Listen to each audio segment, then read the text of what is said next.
Mga sangkay, alamin po natin ang balita na ang kampo daw po ni Kibuloy ay bigla daw pong sinalakay ng kapulisan.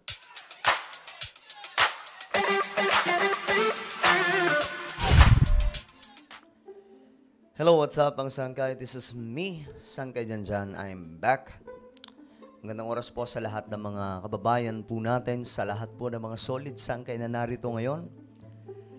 Okay, eto kasi may nangyari mga sangkay sa ilang mga ari-arian daw po ito ni Pastor Kibuloy, no, na bigla pong nilusob ng maraming mga pulis, mga authorities po natin na naghahagilap po kay Kibuloy. At ngayon mga sangkay, mukhang mayroon pong tensyong nagaganap. Alamin po natin yan, pero bago tayo mag-umpisa, paki-subscribe po muna yung ating YouTube channel. Dahil dito mga sangkay ay 1.22 million subscribers na po tayo. Parami po tayo ng parami. Kaya naman, subscribe nyo na po itong ating YouTube channel. Kung hindi ka pa po nakakapag-subscribe, makikita nyo po yung subscribe button sa ibaba. Pindutin nyo lamang po yan, tapos i-click nyo yung bell at i-click nyo po yung all, okay? Sa mga nanonood po sa Facebook, i-follow nyo po yung ating Facebook page. Ngayon, ito nga po yung balita, mga sangkay. Tumindi daw po ang tensyon nung bigla daw pong itong PNP pumasok daw po sa KOJC compound of Pastor Kibuloy. Di ba nga, sa compound na ito, talagang all out ang suporta ng organization ni Kibuloy, ng kanyang mga miyembro. Okay? Ngayon, tignan po natin mga sangkay kung ano nga ba ang balita tungkol po dito. Kabayan, sinalakay ng nasa mahigit 100 pulis mula sa iba't ibang PNP units ang compound ng Kingdom of Jesus Christ dito sa Sasa, Davao City simula kaninang madaling araw. Okay, itong compound mga sangkay, gaya nga ng sinabi ko, very open naman ako dito. Nakapunta na ako dyan way back 2022, no? Nung birthday ni Pastor Kibuloy, nakapunta po tayo dyan. Kasama ko yung unit team nun eh. May mga invited na unit team, may mga nakausap po tayo dyan. Halimbawa na lamang po si Defense Secretary Gibo Teodoro. Okay? Na noon ay tumatakbo bilang senador. Kasama po siya dyan sa imbitado. Halos magkalapit lamang po kami ng upuan ni Gibo Teodoro. Nandun din po si Secretary Gadon na noon din po ay tumatakbo. Marami po sila dyan. Kasama po dyan si Duterte na bigla rin pong dumating. At sa totoo lang, kasama rin po dyan si BBM sa imbitasyon pero hindi po siya nakadalo. Ngayon mga sangkay, iba na po ang sitwasyon. Year 2024, malayo na po ang tinakbo ng panahon. At ito na, nagkakaipitan na po dito, no? Alam pa natin mula sa mga otoridad ang kung search warrant pa o warrant of arrest ang ipinatupad ng mga otoridad dito. Nakabang naman sa labas ng... So magkakaiba daw po itong mga unit ng PNP na bigla daw pong lumusob dyan sa compound ni Pastor Kibuloy. Yung compound na yan, andyan din po yung school. Okay? Andyan po yung school ni Kibuloy. Andyan din po yung church nila. Andyan din po yung tinatawag na Kingdom. Iyan po yung stadium or arena, mga sangkay ng KOJC ni Kibuloy, na pinakamalaki daw po yan sa buong mundo. Hindi ko alam kung tapos na po yan. Compound ng mga pulis habang nakabantay naman ang maraming mga taga-suporta ng kontrobersyal. So hindi sila nakapasok, nasa labas lang. Kontrobersyal na pastor na si Apollo Kibuloy. Sigaw ng mga taga-suporta, hustisya para sa kanilang pastor na nahaharap sa mga kasong child abuse, sexual abuse at human trafficking. Nakapasok naman ang mga PNP personnel sa loob ng compound pero wala pang impormasyon kung may nakapasok? May nakapasok daw eh. Sa loob ng compound mismo. Buwan pa nila sa loob, si Kibuloy.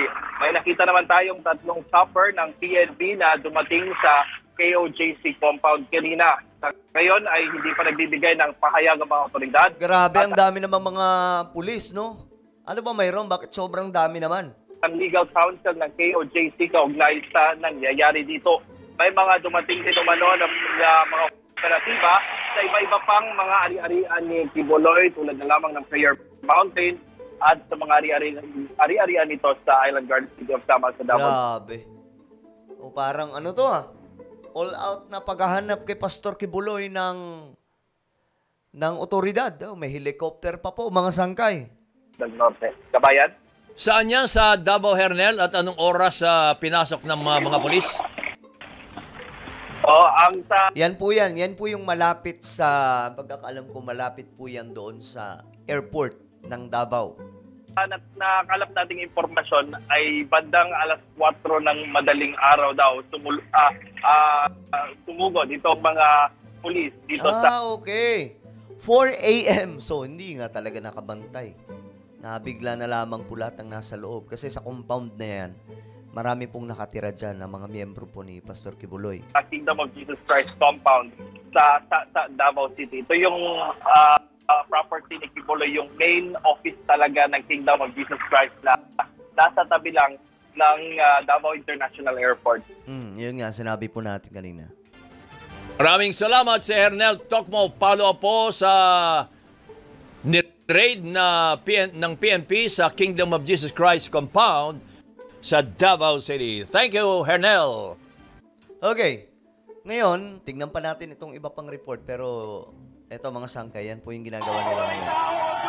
Ito yung mga taga-suporta ni Pastor Kibuloy.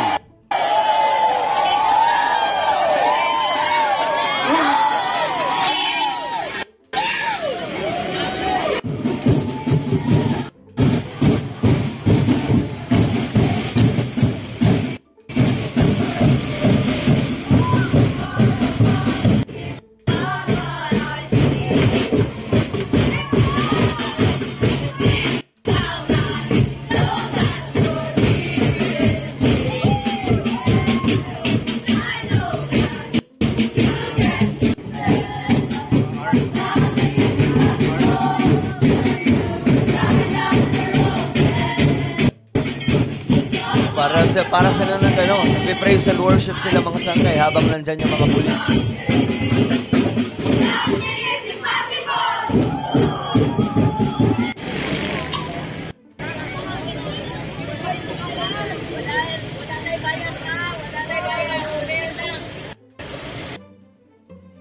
Okay.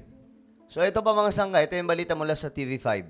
Mas maganda kasi na nakikita po natin kung ano yung totoong mga nangyayari sa magkakaibang pagre-report mga sangkay ng media.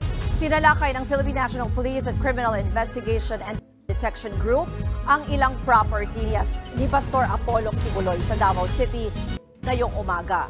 Sa bisa po yan ang bit-bit nilang search warrant at warrant of arrest, kabilang sa mga pinasok ng PNP Special Action Force at CIDG ang King Dome ng Kingdom of Jesus Christ.